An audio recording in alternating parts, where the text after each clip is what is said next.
Dans cette vidéo, nous allons apprendre à utiliser le rapporteur pour construire un angle de mesure donnée. Ici, j'ai déjà la première demi-droite SV qui est tracée et je veux construire un angle VST qui mesure 37 degrés. Et bien, comme dans la vidéo précédente, je vais commencer par placer le centre de mon rapporteur sur le sommet de l'angle. Ici, c'est le point S puisqu'il est au milieu dans la notation. J'aligne mon 0 degré, alors celui-ci, je choisis celui-ci dans la graduation intérieure, avec le premier côté de l'angle, et puis, comme je veux 37 degrés, je vais aller faire une petite marque au niveau de la graduation 37. Alors comme tout à l'heure, je peux faire une marque ici à l'intérieur, mais pour plus de précision, je vais aller chercher la graduation extérieure. Ici j'ai 30, donc là j'ai 35 et 37. Voilà la marque faite. Cette marque étant terminée, je vais pouvoir relier le sommet de l'angle avec cette marque et tracer ainsi la deuxième demi-droite formant le deuxième côté de l'angle. J'ai un angle de 37 degrés ici.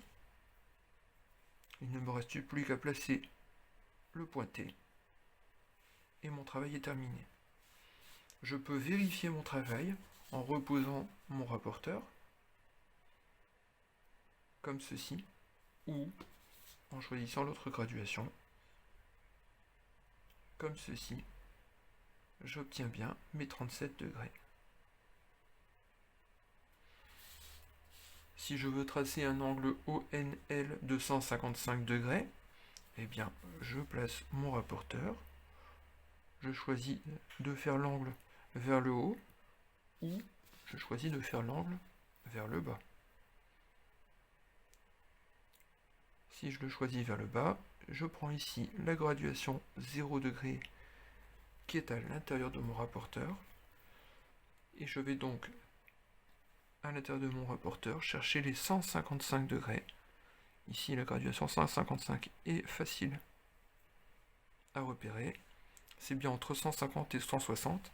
Attention à ne pas dire 150, 155, puisque ma graduation intérieure va dans ce sens-ci. Donc 155, c'est après 150. C'est bien entre 150 et 160. Je n'ai plus qu'à terminer mon tracé, à placer un point L,